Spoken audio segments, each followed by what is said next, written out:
udah nggak ada emasnya. Jual. Maksudnya cincin kawin Cincin gitu. kawin sudah semua dijual semua. Rantai apa yang waktu pernikahan di bawah pernikahan dijual. buat.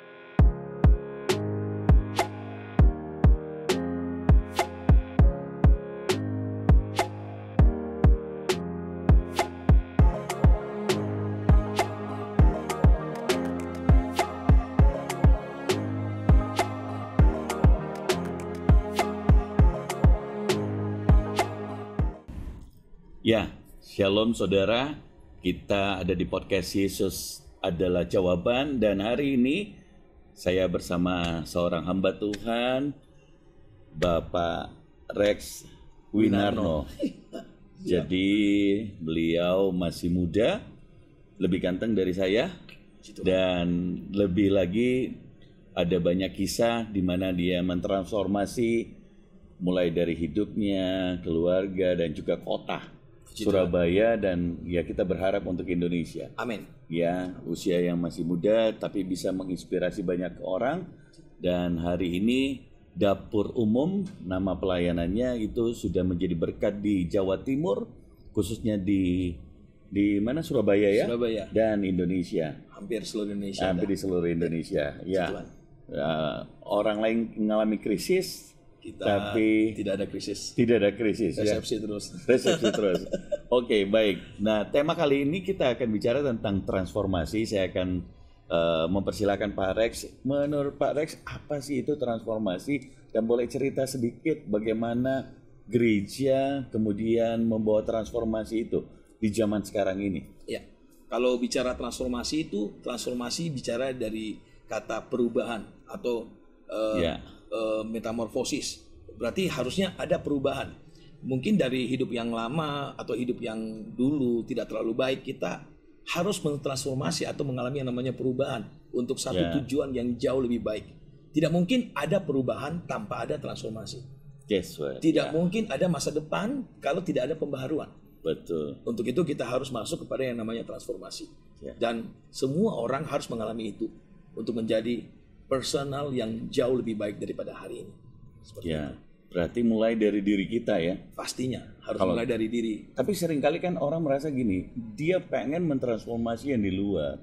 Padahal harusnya hidup kita dulu mengalami transformasi ya. Harusnya seperti itu. Dan kemudian cerita itulah yang kemudian kita akan bawa keluar. Benar. Dan mulai dari diri kita dan kemudian kita bawa hati itu buat orang lain. Nah, pengen ceritanya itu kenapa Pak Rex kan asli orang Makassar. Makassar asli. Makassar asli ya. Jadi kita sama-sama orang Makassar ya. Tuhan. Tapi cinta Indonesia ya. Amin, pastinya. Jadi terus sekarang hari ini ada di Surabaya, benar gak ya? Betul. Benar ya. Saudara saya pernah diajak untuk pergi pelayanan di tempat Pak Rex, dan saya merasa bahwa gereja ini unik karena kenapa? Tidak ada mereknya.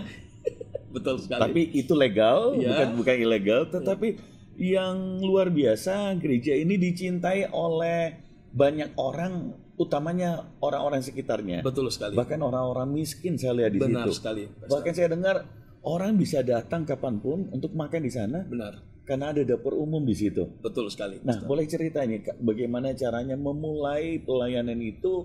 Kira-kira dapatnya dari mana? Terus bagaimana sehingga ini bisa berjalan dari awal? Oke.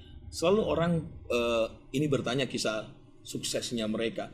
Tapi mereka lupa bahwa sekali lagi, untuk menjadi pribadi yang jauh lebih baik, kita butuh namanya transformasi. Tidak mungkin saya bisa menolong orang kalau saya belum mentransformasi diriku sendiri. Diri saya sendiri butuh ditolong. Makanya manusia harus bisa mentransformasi hidupnya, mengalami perubahan. Perubahan apa dulu? Dari cara hati kita mungkin. Hati kita bisa saja busuk. Hati kita bisa saja munafik.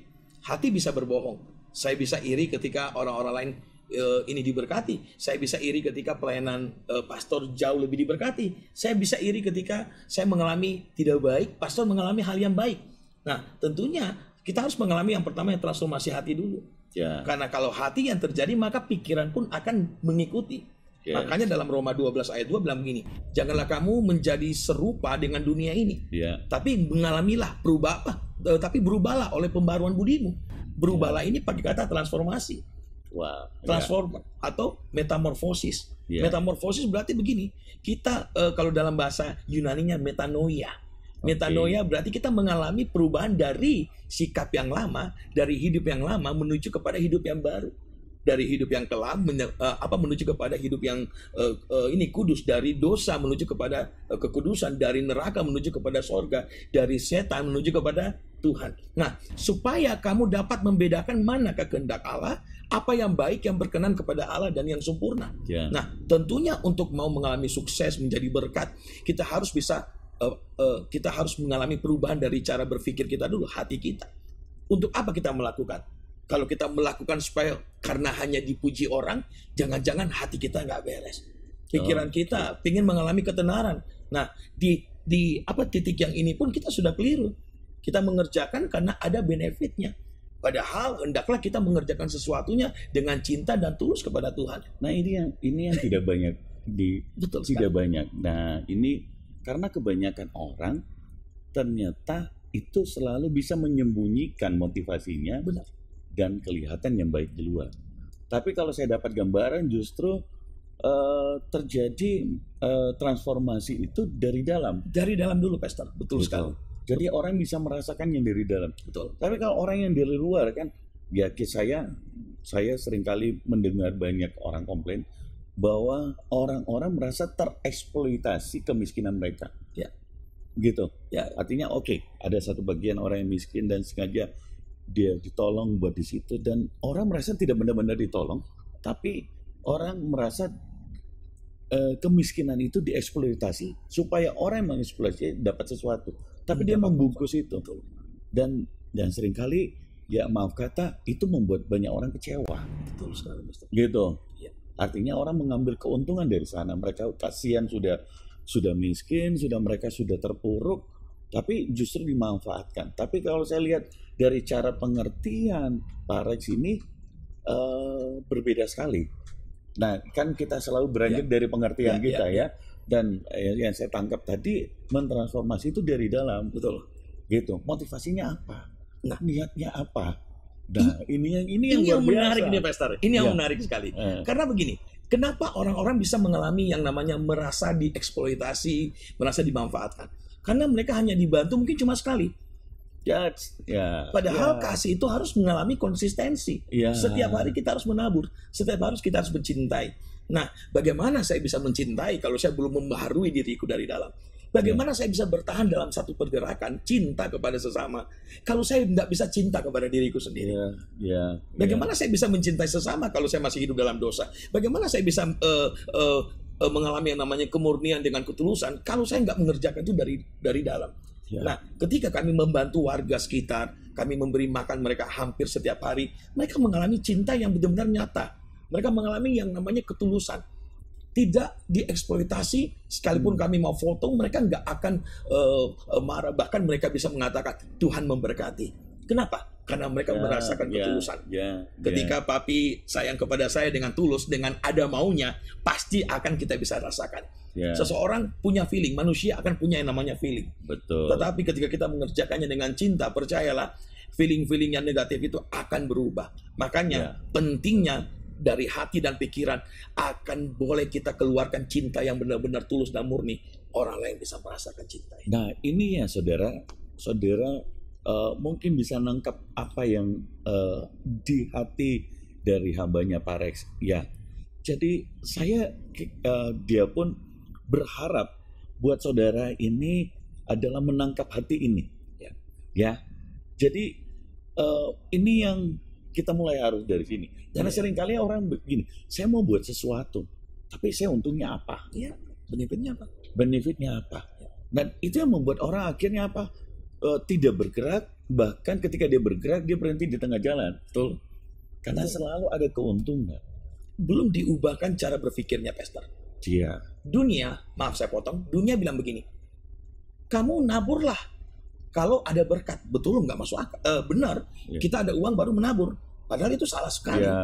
Firman Tuhan bilang, naburlah. Apa yang bisa kamu tuai kalau kamu nggak menabur?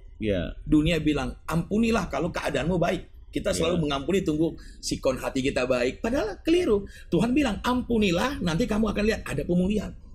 Makanya kenapa kita harus kita bergerak berbeda dengan sistem dunia. Ketika orang-orang selalu mereka bekerja hanya untuk satu popularitas, maka percaya pelayanan kita tidak akan pernah bisa maju. Ketika kita melayani harus menunggu berkat dulu datang, percaya pelayananmu tidak akan pernah jalan. Ketika kita mau melayani kita menunggu ada sumbangan datang, maka percaya pelayananmu tidak akan pernah jalan. Lakukanlah dengan cinta. Cinta itu akan mendapat tempat perhatian dari tangannya Tuhan, dari matanya Tuhan. Maka percaya di tempat yang tersembunyi Tuhan mampu memelihara kita. Jehovah Jireh pasti terjadi. Ada kisah itu tentang Abraham dengan Ishak. Ketika Tuhan bilang persembahkan anakmu. Apa yang kira-kira Tuhan bisa buat Jehovah Jireh terjadi kalau dia tidak melihat ada korban yang dinaikkan oleh Abraham di atas mezbah korban itu. Ada Ishak yang siap untuk dipersembahkan. Ada cinta, ada ketaatan, ada kesetiaan. Di sanalah Tuhan melihat. Maka Tuhan memberikan yang namanya anak domba dan dia bilang, Abraham berhenti.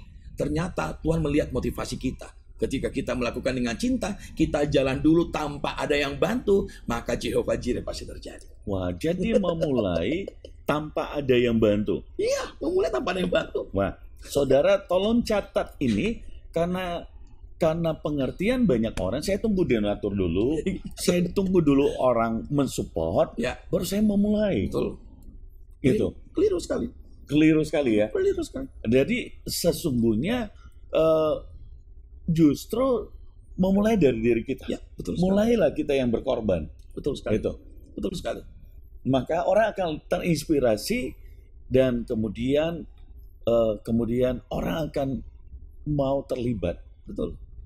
Orang-orang yang punya passion yang sama. Saya lihat anggota sekarang udah lumayan banyak para pekerja. Apakah itu full time, part time, atau sifatnya bagaimana yang membantu Pak Rex? Full time. Dulu kita mulai dari saya dengan istri saya, suami istri dari 10 paket. Nah, nih saudara ya, ini suami istri saya kenal baik Pak Rex dengan istrinya Gina.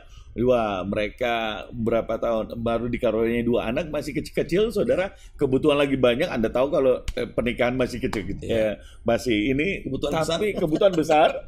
Tapi yang luar biasa adalah dia punya hati buat orang miskin. Nah, boleh dicerita lanjut, Pak? Kita mulai dari 10 paket. Ketika 10 paket ya? 10 paket, ada pengusaha beri udang tiger besar-besar. Kebanyakan saya makan kolesterol kan, jadi tiba-tiba sakit nih semua. Aduh, istri saya bilang gini, Yang, ini kan kelebihan nih. Gimana kalau kita masak untuk orang-orang miskin makan? Saya bilang ide yang benar nih, ide yang bagus. Kita mulai masak dari 10 paket. 1 paket nasi itu ada 3 udang gede-gede. Dan ketika kami beri makan 10 orang, kami melihat ada satu pemandangan yang menyentuh hati saya. Kenapa kami mengerjakannya sampai pada hari ini konsisten? Ada seorang ibu dan seorang bapak makan dengan menangis. Menangis. Saya bilang, kenapa Bu? Apakah pedas? Saya cek ini, apa sambelnya kayaknya nggak pedas. Dia bilang, tidak Pak, tapi enak sekali. Saya puluhan tahunnya pun tidak ada yang pernah kasih saya makan. Saya seperti dihantam kepala saya. Di mana orang-orang yang mencintai sesamanya. Puluhan tahun nggak ada yang beri makan. Tiba-tiba ada suara bilang begini, mulai hari ini kamu yang beri makan.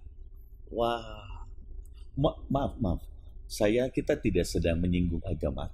Tapi saya ingin berkata bahwa kita sedang bicara tentang kemanusiaan, benar nggak? Betul. Boleh nggak saya tanya, yang menangis itu apakah dia Kristen ataukah dia agama lain? 90% yang menerima bantuan makan kami adalah umat Muslim. Oh, dari saudara Muslim, kita ya? Saudara-saudara kita yang... Nah, saudara tahan sebentar, karena seringkali orang itu hanya mau membantu untuk seimannya saja. Nah, dalam prinsip kemanusiaan, prinsip kasih, bahwa kasih itu tidak mengenal agama, dan bahkan Yesus pun juga tidak membawa agama, setuju nggak ya Pak? Dan Yesus itu buat bagi banyak orang, tapi kita tidak sedang berbicara tentang agama pada saat itu, tapi bagaimana kasih yang kita rasakan bisa diberikan. Sampai hal yang simpel, makanan orang bisa nangis. Bisa nangis. Tapi itu juga memberkati para sekali. Memberkati saya, dan akhirnya saya mengambil tanggung jawab. Pemasukan saya tidak ada, saya full timer dan saya hanya menunggu orang-orang undang khotbah. Mungkin pada waktu itu yang kami beri makan pertama, saya mungkin sebulan cuma dapat 1 juta. Saya punya anak, sampai sempat 700.000 uang saya udah nggak ada. Ada pelacur minta uang, saya kasih habis. Anak saya nggak bisa minum susu, nggak bisa beli pampers, cuma kasih minum air gula, dan anak saya nggak pakai pampers. Di saat itu justru calling itu datang. Di titik calling itu datang. Sampai saya dengan istri saya sempat berantem. Wah. Saya bilang, yang ini kemanusiaan, ini kasih yang nggak bisa kita tolak. Apa yang ada padamu. Jadi saya berikan, dan itu yang membuat kami melihat ternyata kasih itu juga pengorbanannya itu dari dalam. Kita belajar sesuatu itu mulai dari diri sendiri. Tapi anehnya ketika kami menabur, 3 hari kemudian ada seseorang yang tidak kami kenal mengirimkan uang 10 juta. Kami melihat mujizat ketika kami menabur, kami mengerjakannya dengan cinta. Semenjak itu saya bilang sama istri saya, pemasukan saya potong 50% nggak apa-apa. Bukan lagi perpuluhan, 50% potong aja supaya kelangsungan untuk memberi makan tetap terjalan. Akhirnya dari 10 paket, kami nggak punya rumah pada waktu pindah Surabaya, hanya dengan modal 100.000 kami pergi ke Surabaya. Tiba-tiba kami mengerjakannya di Maret, hanya 2 bulan. Kami nggak tahu mau ngapain. Tuhan suruh ke Surabaya, saya ngapain nih Surabaya? Januari, dan akhirnya Maret kami beri makan pertama kali. 2 bulan kemudian Tuhan mengirimkan satu orang gila yang cinta Tuhan luar biasa, memberikan kami rumah di perumahan yang cukup elit di Surabaya, cash. 2 bulan kami mengerjakannya dengan cinta. Tuhan memperlihatkan bahwa Jehovah Jireh. Tahan sebentar, ini kisah yang sungguh-sungguh menginspirasi. Saudara ikuti sampai terakhir, karena makin seru ini ceritanya. Makin seru ceritanya, saudara. Saudara, saya berharap Anda bukannya mendengar, tapi saudara menangkap dan berdoa di dalam hatimu. Kira-kira apa yang Tuhan mau untuk engkau juga mulai kerjakan. Karena saudara, seringkali kita ini berpikir gini, gua cukup dulu, baru saya mulai. Betul. Padahal justru kita itu harus berkorban. Kapan korban itu? Waktu kita nggak punya. Tapi justru Tuhan bicara, kalau tadi saya lihat justru di saat nggak punya. Bahkan baru menikah, modal 100.000, pergi Surabaya, dan membawa anak.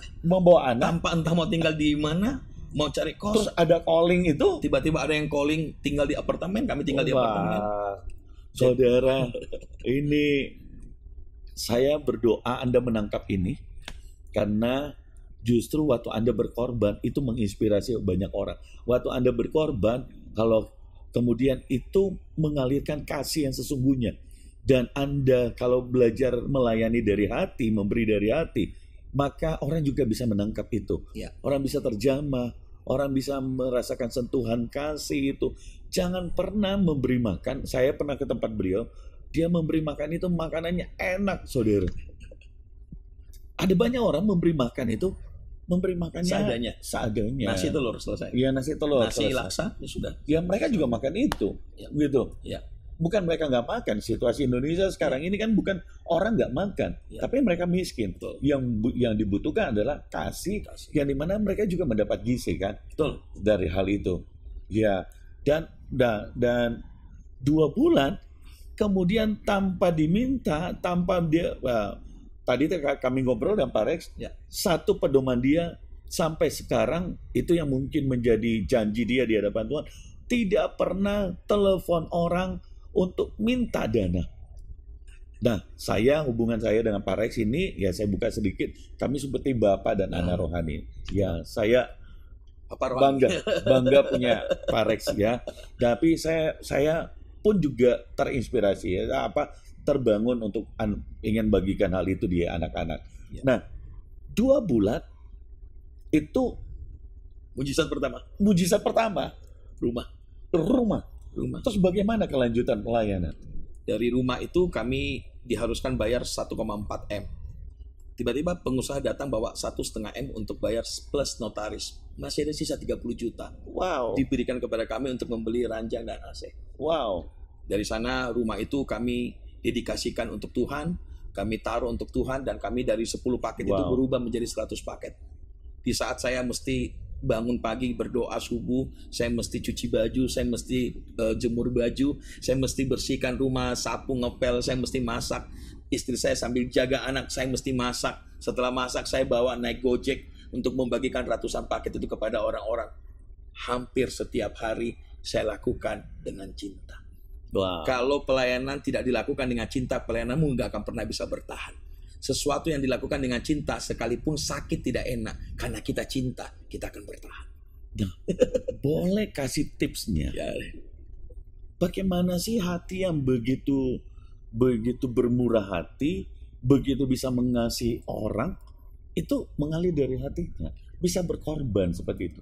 Kira-kira teman-teman juga ingin tahu, Oke. kalau saya pengen nih punya hati yang seperti itu. Selama ini saya punya hati susah untuk begitu, Pak. Mungkin karena egois atau mindsetnya seperti apa? Nah, boleh dibagi, Pak. Yang pertama karena saya pernah mengalami yang namanya krisis dalam hidup. Saya kehilangan begitu banyak kesempatan. Saya pernah 6 bulan gak punya duit. Saya harus berpuasa ratusan hari setiap 3 bulan. Saya sekolah, saya harus ini berpuasa hampir setiap hari karena gak punya apa-apa. Saya gak pernah minta, saya gak mandi pakai sabun, sampo, odol gigi 6 bulan. Wah, Saya gak pakai apa-apa selama 6 bulan dan saya tetap bertahan dengan baju yang gak punya sabun dan baunya minta ampun. Dan saya tetap bertahan dan saya nggak pernah minta karena saya tahu itu adalah proses bagi saya. Ketika saya mengalami proses, saya tahu apa itu kesusahan. wah. Saya tahu apa itu kesusahan. Inilah yang saudara mungkin kadang-kadang gini, kita menyikapi ketika kita susah, kita sulit, orang berpikir ini musibah, Ya, ini kecelakaan. Ya. Padahal lihat secara sudut pandang Pak Rex, saudara, dia melihat kesusahan itu sebagai bagian rencana Tuhan. Proses ternyata buat nolongin orang susah gitu karena pernah merasakan. betul. Pantasan bisa begitu merasakan orang yang berkekurangan. Terus lanjutin. Di Seru titik- nih, saudara. Di titik proses lah kita akan mengenal Tuhan. Oke. Tidak mungkin Yusuf ada di dalam sumur, dijual, masuk penjara, dilupakan, tiba-tiba dia menjadi penguasa seluruh Mesir. Proses itulah membuat dia mengenal Tuhan. Oke. Dan di sana Tuhan upgrade hidupnya.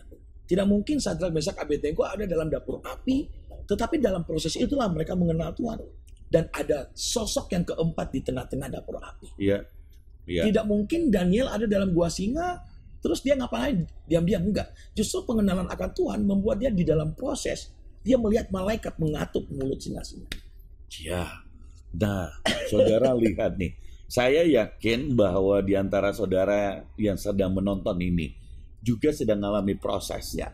Oleh sebab itu sangat bisa dirasakan, saat ini pun saya bisa merasakan hal itu bersama hamba Tuhan Pak Rex, bahwa ternyata jangan pernah menganggap bahwa proses itu adalah sebuah kesalahan, tapi proses itu adalah sebuah keuntungan yang dimana ada Tuhan besertamu dan engkau mengenal Tuhan di sana, ya. Tambang emas bagi saya. Wah, ini perkataan keren nih. Nih, gimana? Begini, emas itu nggak mungkin ada di permukaan tanah. Di dalam ya? Semakin dalam digaruk, dia akan mengeluarkan emas. Batu bara nggak ada di kedalaman 10 meter, 50 meter. Ya. Adanya di 200 meter ke bawah. Minyak Ya. bumi pun, padahal harganya itu mahalnya minta ampun. Ya, Makanya setiap proses saya bilang itu tambang emas. oke. Justru di sanalah Tuhan akan bekerja dengan luar biasa kalau pola pikir kita benar dan hati kita benar di hadapan Tuhan. Oke. Makanya kenapa harus mentransformasi hati dan pikiran dulu. Ya. Ketika kita melihat masalah, orang-orang bilang ini masalah ini adalah musibah, Tuhan meninggalkan. Justru masalah kita akan melihat Tuhan menyertai kita. Masalahlah tempat di mana kita menaruh harapan kita. Kita diajar iman kita. Kita diajar pengharapan kita. Kita diajar tetap bertahan kesetiaan kita kepada Tuhan. Ya. Dari satu rumah saya belajar bertahan, Pi. Dari rumah pertama 100 paket, 200 paket. Ya. Masuk tahun pandemi 8 bulan kemudian. Tahan sebentar. Oke. Sebentar. Ya. Saya pengen bawa saudara ini bisa nunggu, saudara. Saya tiba-tiba teringat, ya ini makin kesini makin seru, saudara ya. Saya tiba-tiba teringat nih, Ya. waktu Pak Rex dengan Gina istri, Ya. itu mereka belum menikah. Dan satu kali saya mendoakan kan, Betul sekali. dan tiba-tiba ada sebuah nubuatan yang keluar dari mulut saya bahwa engkau akan melayani orang miskin dan memberi makan orang miskin. Betul sekali. Dan tadi waktu Pak Rex ngomong, saya tiba-tiba teringat akan hal itu. Betul Dan sekali. artinya memang Tuhan mempersiapkan itu. Ya. Dan terbukti sekarang terjadi. Dan itu benar-benar bisa menginspirasi. Betul Dan kabarnya kan bukan hanya di Surabaya, tapi hari ini kota-kota yang lain Ya. juga sedang ada. Nah, sebelum sampai ke sana, saudara akan cerita kota yang lain. Kita akan masuk ke sesi setelah mendapat satu rumah. Dan setelah memberi makan 100 orang setiap hari. Langkah berikutnya apa yang terjadi? Masuk masa pandemi, semua mati, ekonomi resesi, Semuanya kena ya. dampaknya, apalagi pendeta ya. Kita tahu pendeta semuanya Ya. online, tapi gereja kami nggak pernah online, onsite terus. Oh, Nggak ya. ada online, onsite terus setiap minggu onsite, nggak Ya. ada online. Jadi puji Tuhan. Jadi kami mengalami yang namanya sempat ada masalah, kami berhenti libur seminggu. Tuhan marah sama kami. Oke. Justru gereja adalah rumah kesembuhan. Kalian nggak bisa tutup. Pergerakan adalah nyawamu. Kamu nggak bisa berhenti. Ya. Berarti memberi makan nggak bisa berhenti. Akhirnya di masa-masa pandemi kami Di tetap saat memberi orang makan. lain menutup diri, tidak mau keluar, justru dapur umum Surabaya Tetap keluar memberi makan. memberi makan. Wah, Dan itu akhirnya uangnya dari mana? Nggak ada uang. Semua susah. Langkahnya gimana? Saya ambil emas di safety box, saya jual. oke. Nggak ada emas nih. Udah nggak ada emasnya. Jual. Mas maksudnya cincin kawin Cincin gitu. kawin sudah semua dijual semua. Rantai apa yang waktu Dijual. pernikahan Istri jual. di bawah pernikahan Dijual. buat kalau orang Chinese kan Dijual. bawa buat iya. buat Habis. berikan ke istri gitu kan, buat ini. Habis tinggal Dari istri istri punya tinggal Habis dua. ya? Tinggal dua. Wah, saudara lihat, ada waktunya di mana Tuhan ingin lihat apakah engkau mau berkorban nggak, saudara. Nah, kebanyakan orang kelirunya di sini, dia mau orang lain berkorban, Nggak mau berkorban. padahal dia sendiri tidak berkorban. Dan ini yang nggak bakal pernah bisa memberkati orang kalau pemikiran seperti ini. Sangat keliru. Oke. Pelayanan namanya melayani, berarti nggak mendapatkan, namanya memberi. Makanya saya punya 3 prinsip hidup: mau sibuk, mau melayani, jangan repotin orang.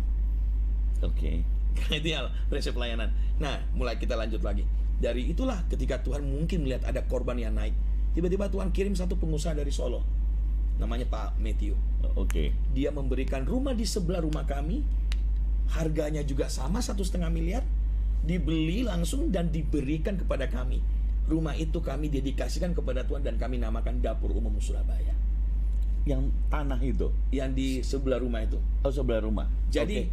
kami dapat rumah baru di tengah-tengah pandemi sedang krisis, dan kami dapat rumah satu lagi. Dan Oke. akhirnya dari rumah itu kami beri nama Dapur Umum Surabaya. Dari rumah itulah pergerakan jadi 500 paket, 700 paket, 1000 paket. Oke. Lompat masa Delta. Ya. Krisis COVID kedua namanya Ya, Delta. Delta, Kematian terjadi di Surabaya 100 orang setiap hari. Ya. Orang di lockdown, orang yang bisa masak masih hidup, yang nggak bisa masak mengalami kematian. Tiba-tiba istri kami dengar suara Tuhan, balikkan keadaan, tidak bisa, karena maaf, hampir anak-anak Tuhan semuanya mengunci diri, nggak ada yang keluar lagi. Maaf, pada waktu itu kekristenan sedang mati semuanya. Tuhan bilang balikkan keadaan. Tiba-tiba kami buka Dapur Umum Surabaya, kami lempar flyer ke Instagram, hanya dari 17 paket, 30 paket, tiba-tiba meledak. Orang minta 10.000, tapi kami nggak mampu, kami hanya bisa masak 3.000 paket per hari. Dan hanya 4 orang yang memasak buat 3.000 orang setiap hari. Wow. Kami mengerjakannya dengan menangis, Pi. Karena setiap apa yang membuat kami kuat. Tiba-tiba ada yang telepon Dapur Umum Surabaya, iya, jangan antar lagi, papa saya sudah meninggal. Dapur Umum Surabaya di hari yang sama, jangan antar lagi, mama saya sudah meninggal. Anak-anak kecil umur 7 tahun, 5 tahun, 2 tahun, papa mamanya meninggal. Ratusan anak papa mamanya meninggal di tengah-tengah COVID Delta. Itu yang menampar kami. Kalau bukan kami yang bergerak, siapa lagi yang bergerak? Ya. Tiba-tiba Tuhan kasih pengertian, Esther membalikan keadaan. Kami bikin di sana, kami melihat mujizat. 2.000 paket, 3.000 paket. Kami sampai yang masak nasi 3 dandang nasi besar, masak 9 kali 27 dandang nasi, itu sampai menangis. Kami tidur cuma 1 jam 2 jam per hari. Wow. Itu udah menangis sambil kerja, nangis, Tuhan kami sudah gak mampu Tuhan. Tapi karena ada yang meninggal, kami terus kerjakan. Tuhan kami sudah gak mampu, Tuhan kami sudah gak mampu. Tapi kami kerjakan dengan cinta. Habis uang, saya sudah ambil sertifikat rumah. Saya bilang, Tuhan kalau rumah ini mau dijual, saya jual saja ini rumah saya, Tuhan. Tiba-tiba kami mau jual itu rumah, saya sudah planning. Tiba-tiba Tuhan kasih mujizat. Ya. Ada satu wartawan datang di hari yang kami sudah tidak punya uang. Di hari ulang tahun gereja kami, tanggal 9 Juli. Tiba-tiba wartawan SCTV datang dan langsung dia liput. Tiba-tiba dia meledak. Besok datang Indosiar, besok datang RCTI, besok datang Metro TV, besok datang Kompas TV, seluruh TV nasional datang, dan tiba-tiba datang CNN Internasional. Ya. Diliputlah pas di tanggal 9 ulang tahun kami, di saat sudah tidak ada uang. Ya. Telepon datang dari Amerika. Dapur Umum Surabaya, ya, kami mau berdonasi. Orang kirim 20 juta. Dapur Umum Surabaya, Jerman, Kanada, Cina, Wow. Taiwan, Hong Wow. Kong, orang kirim seluruh Indonesia, ustadz, habaib, ulama, biksu, pastor, orang-orang Wow. Cina, orang-orang dari mana pun Tionghoa, semua datang menabur. Sampai di rumah kami penuh dengan beras itu puluhan ton, mie itu ratusan karton, telur itu ratusan ribu. Sampai di gereja, di rumah penuh, sampai kami berdoa, Tuhan stop itu berkat dulu. Tempat kami sudah tidak mampu lagi menampungnya. Di Ya, sana kami wow. melihat mujizat. Wow. Ketika ada hati yang benar-benar menangis buat kota, Tuhan lihat ada korban yang naik. Di sana Wow. Tuhan tidak tinggal diam. Wow. Tuhan Wow. bergerak dengan luar biasa. Saudara, di titik Anda tidak punya apa-apa, jangan menyerah. Benahi hatimu dan datang pada Tuhan. Dan di titik itu ternyata Tuhan justru mengangkat. Ya, Di balik itu Di balik justru terobosan luar biasa. mujizat terjadi. Surabaya kami bantu 3 bulan. Itu 3.000 orang per hari. Dan kami bekerja sama dengan supir Gojek yang tidak punya pekerjaan. Mereka mendapatkan 100.000 per hari, hampir 100 supir Gojek. Dan kami beri sembako. Itu kami pengeluaran mungkin pada hari itu satu hari 30 sampai 40 juta. Wow. Per hari. Wow. 30 sampai 40 juta. Itu uang dari mana? Yang saya tahu uang itu datanya dari kemurahan Tuhan. Tuhan menggerakkan hati seluruh bangsa-bangsa untuk datang. Dan pada waktu itu kami membalikkan keadaan. Surabaya COVID 0. Wow. Bukan cuma dapur umum, kami buka pemakaman gratis buat warga Kristen yang tidak ada pendeta yang berani. Kami taruh pendeta-pendeta di setiap kuburan. Tungguin orang-orang Kristen. Kalau tidak ada pendeta yang kuburkan mereka, kalian yang kuburkan mereka. Ya. Kami buka fogging gratis buat warga Surabaya. Pada saat itu viral di mana-mana. Dan kami melihat ternyata Tuhan bekerja dengan luar biasa.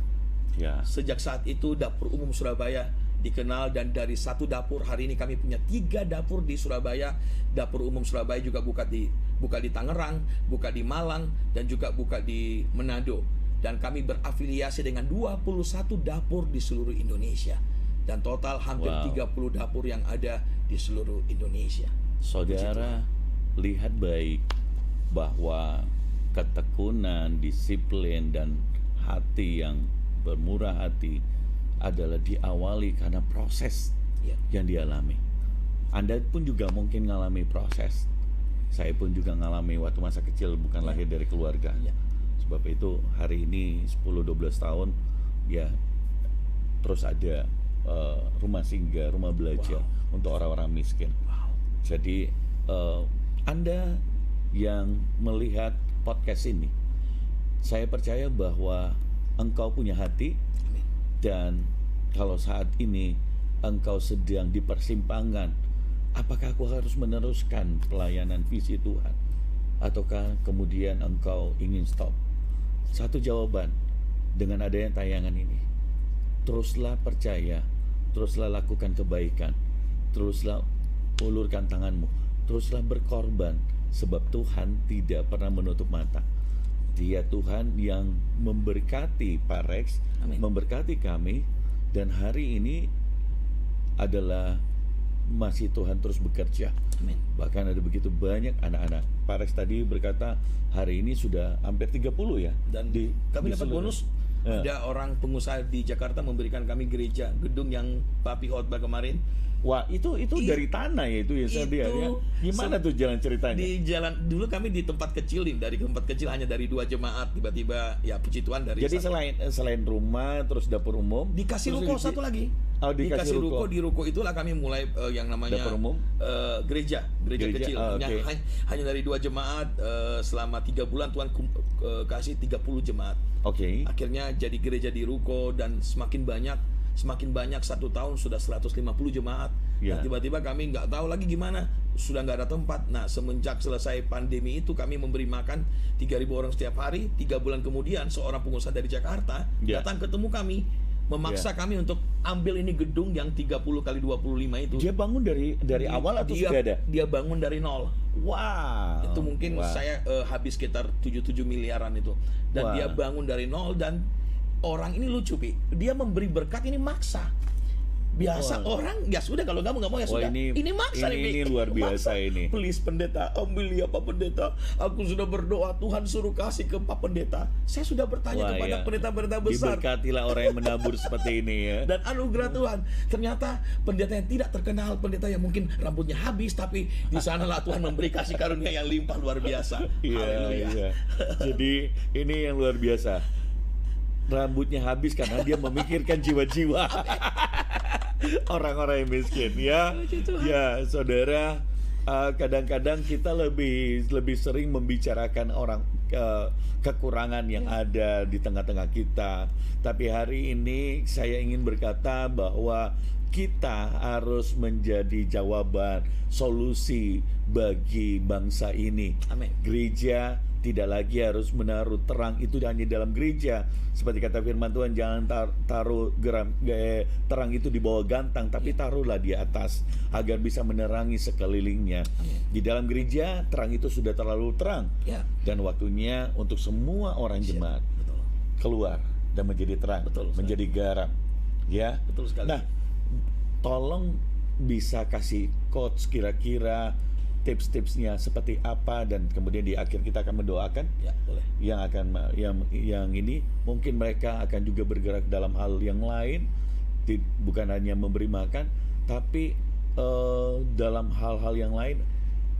Kira-kira tips seperti apa ketika mereka akan memulai pelayanan, dan apa yang membuat mereka harus bisa bertahan sampai dengan sekarang ini. Oke. Kalau dipikir-pikir, saya mungkin bukan orang yang punya latar belakang sosial. Saya dulu, tapi tahu saya seorang bandar narkoba. Saya 15 tahun saya hidup dalam dunia hitam. Saya pegang gangster, saya bandar judi bola, bandar judi togel, dan hidup saya hancur sekali. Dan puji Tuhan, dan latar belakang yang rusak ini, makanya kenapa saya selalu memulai dari diri saya sendiri. Kita harus mentransformasi hidup kita sendiri dulu. Karena tidak mungkin kita bisa mencintai sekitar kita, keluarga kita, kalau kita nggak pernah bisa merubah diri kita sendiri dulu. Jadi quotes dari saya, ya kita harus ubah diri kita sendiri dulu untuk menjadi lebih baik. Catat saudara, ubah dirimu dulu dengan jujur dari dalam. Jujur. Yang berikutnya. Nah, setelah kita ubah diri kita mau belajar terus di dalam proses. Orang banyak tinggalkan proses, padahal mereka salah. Proses inilah justru menjadikan kita jauh lebih baik, jauh lebih bijaksana, jauh lebih berhikmat. Karena proses inilah yang akan membuat kita semakin kuat.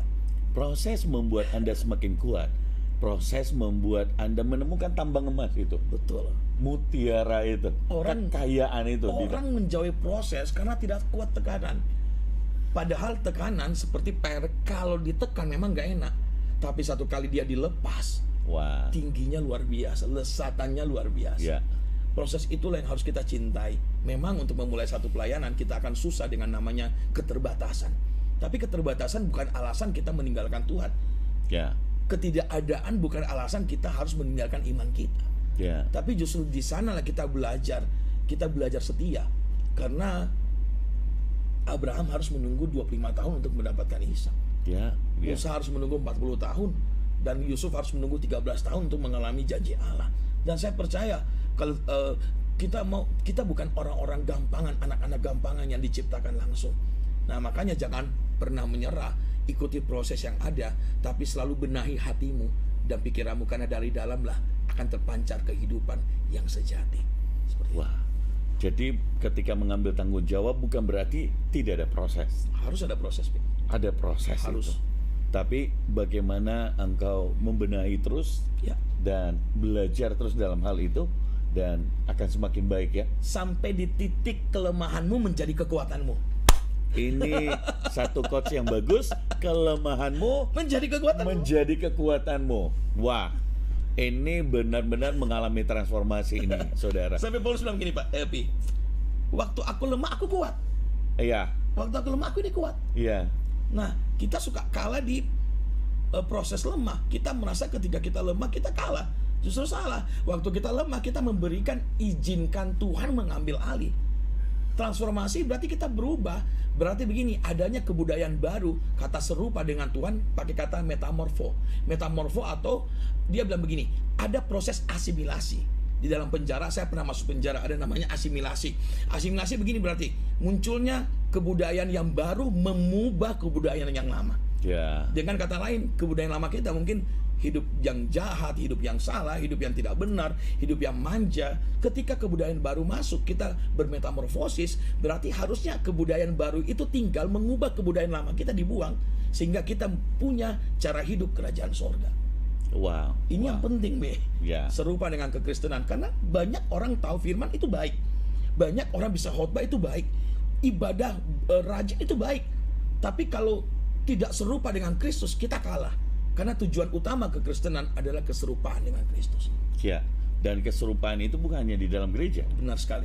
Justru keserupaan Waktu itu waktu keluar ya. Benar sekali, Pi. Saya lihat justru Pak Rex ini tambah punya passion, gairah, justru ketika keluar ketemu jiwa-jiwa, betul, ketemu orang-orang yang membutuhkan, air cinta, mata bisa keluar, walaupun badan terus. capek, walaupun capek sampai sakit, dokter suruh istirahat, tapi saya nggak bisa istirahat karena jiwa-jiwa sangat-sangat menunggu kita.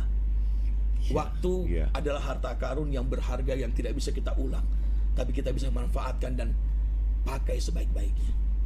Wah, ini luar biasa, saudara. Baik, di penghujung ini saya merasakan bahwa Anda, beberapa orang, ada yang mau didoakan. Anda juga bisa tulis di komen Anda hal apa yang mau didoakan. Ada pendoa yang selalu mendoakan saudara. Kalau saudara juga mungkin bersifat pribadi, bolehlah nanti di kontak. Tapi khusus untuk hal ini, mari kita akan minta Pak Rex untuk mendoakan saudara, buat saudara yang sedang dalam pergumulan, ataupun juga mau memulai pelayanan, ataupun yang mungkin sekarang sedang di persimpangan. Untuk saudara tetap kuat, tetap fokus, tetap percaya, supaya apa yang dialami Pak Rex, Indonesia butuhkan saudara. Amin. Kota Anda membutuhkan saudara, keluarga Anda membutuhkan saudara, gereja membutuhkan saudara, bahkan secara kemanusiaan Indonesia dan bahkan lebih besar lagi membutuhkan saudara. Amin. Saya minta Pak Rex buat berdoa. Boleh. Sebelum kita menutup podcast ini. Boleh. Ya. Boleh. Teman-teman yang sedang mengalami pergumulan, saya minta Anda untuk jangan pernah menyerah. Sekali lagi, teruslah jadi terang, bukan untuk Kristen saja, jadilah terang buat sesama. Kami di Jakarta juga bekerja sama dengan Majelis Ulama Indonesia. Untuk boleh kita merangkul para santri, kita memberi makan kepada mereka. Pergerakanmu tidak terbatas buat orang-orang Kristen saja. Ke seluruh dunia engkau harus jadi terang dan berkat. Dan mari kita berdoa sama-sama. Kalau engkau punya beban yang berat, taruh tangan kirimu di dadamu dan angkat tanganmu di atas, di tangan kananmu di atas, tangan kiri di dadamu, dan saya percaya jamahan Tuhan akan memberkati kita semuanya. Mari kita berdoa. Bapa di dalam sorga, kami percaya podcast mungkin melalui orang-orang bilang ini biasa, tapi kami terlalu percaya bahwa kuasa-Mu tidak dapat dibatasi oleh ruang dan waktu. Amen. Biarlah kiranya di dalam nama Tuhan Yesus Kristus, sejauh di mana orang-orang mendengar, biar kiranya kuat kuasa-Mu terus bekerja melawat mereka yang sedang mendengarkan podcast ini. Kami berdoa dalam nama Tuhan Yesus, kalau hari ini gambar diri mereka sedang rusak, gambar diri mereka sedang hancur, ataupun cara berpikir mereka sedang rusak, kami berdoa hati mereka sedang hancur, kami berdoa dalam nama Tuhan Yesus, Roh Kudus menjamah mereka. Kami berdoa di dalam nama Tuhan Yesus Kristus, ada damai sejahtera Allah yang besar masuk dalam hati mereka, sehingga kami percaya ada rasa berharga yang datangnya dari Tuhan, sehingga Tuhan berkata engkau berharga di hadapannya. Jangan engkau buat dirimu jauh lebih hancur lagi. Kembalilah kepada Tuhan, dan hari ini engkau percaya dalam nama Yesus terjadi pemulihan hati, terjadi pemulihan pikiran, terjadi pemulihan hidup. Dan mulai hari ini di dalam nama Tuhan Yesus ada kelepasan terjadi. Kuasa kemuliaan Allah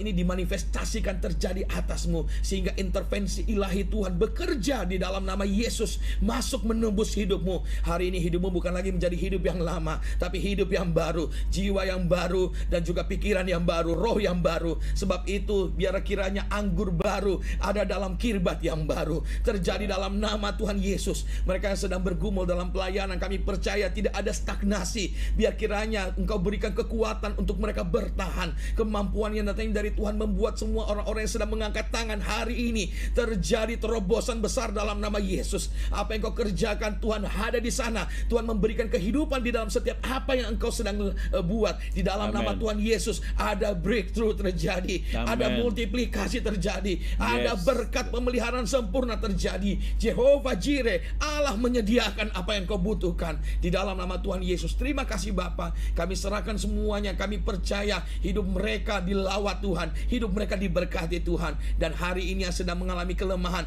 mereka sudah dikuatkan di dalam nama Tuhan Yesus. Kami serahkan, mengucap syukur, dan semua pujian, hormat, kemuliaan kami kembalikan kepada Tuhan di dalam nama Tuhan Yesus. Berkati terus podcast ini menjadi berkat, berkati Papi, berkati seluruh kru staff yang ada. Kami percaya kami semuanya sudah diberkati oleh Tuhan. Di dalam nama Tuhan Yesus Kristus kami berdoa, mengucap syukur. Haleluya.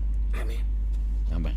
Saudara, kita ada di penghujung podcast ini.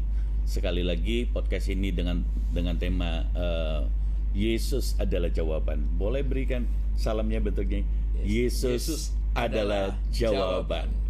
God bless ya. God bless you. Sampai ketemu.